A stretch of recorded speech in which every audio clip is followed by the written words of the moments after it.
తమ్ముడు అనిల్ మాట్లాడుతూ అనిలే కదా అనిల్ మాట్లాడుతూ ఒక మాట చెప్పిండు. అన్న కేసులు పెడుతున్నారు, మరి సతాయిస్తున్నారు, అధికారం ఉంది కదా అని చెప్పి విర్రవీగుతున్నారు. అక్కడ స్పీకర్ గారు ఉన్నారు, ఇక ఆయన అధికారాన్ని అడ్డం పెట్టుకుని వారు కూడా పోలీసు వాళ్ళు చెలరేగిపోతున్నారని చెప్పిండు. ఆయన తమ్ముడు అనిల్ చెప్పిన దానికి ఒక్కటే ఒక్క మందు.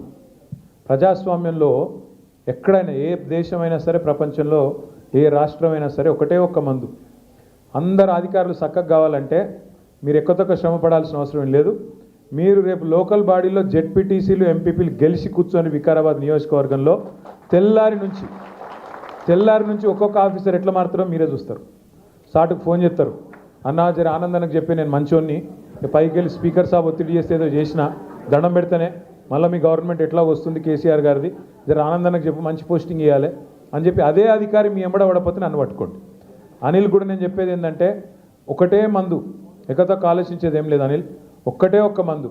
మనకెంత శక్తి ఉందో, మనకెంత సత్తా ఉందో, ప్రజల్లో ఎంత కోపం ఉందో దాన్ని కనుక నువ్వు మలచగలిగితే, మీ మండలంలో మీ టీం మలచగలిగితే, మన అభ్యర్థి ఎవరు నిలబడ్డా ఆ కారు గుర్తు కోటేసే విధంగా కనుక మీరు గట్టిగా పనిచేస్తే అన్నిటికీ సర్వరోగ నివారణ జిందా తిలిస్మాత్ అన్నట్టు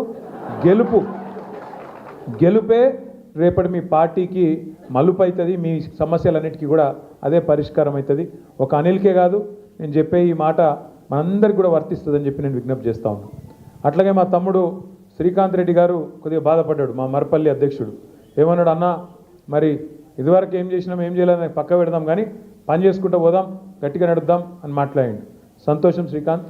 కాకపోతే ఒకటి మాత్రం వాస్తవం,